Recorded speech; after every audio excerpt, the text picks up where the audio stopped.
Trump साहब के तकरीर के दौरान हमारे वज़ीर आज़म शहबाज शरीफ कल जो है बड़ी अजीब हरकत कर रहे थे, बल्कि बचपना दिखा रहे थे। And I would like to nominate this great president for Nobel Peace Prize.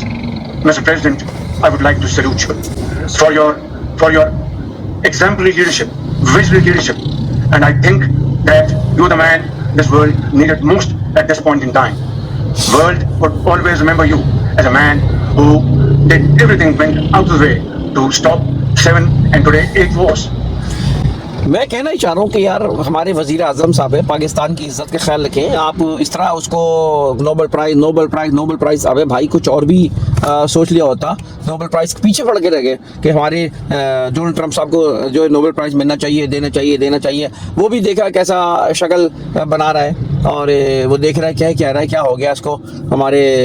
और बाद में डोनाल्ड ट्रंप ने बोला भी कि मैंने ये जो काम किया है ये जो है किसी नोबेल इनाम के लिए नहीं किया यानी वो इतना खुद चिढ़ गया था इस बात पे। तो भाई वज़ीर आज़म साहब कुछ ख्याल करें, अपना नहीं मुल्क का ख्याल करें, मुल्क के वक़ार का ख्याल करें, मुल्क की इज़्ज़त का ख्याल करें, हमारा ख्याल करें, ठीक है ना, कौम का ख्याल करें। अल्लाह हाफ़िज़।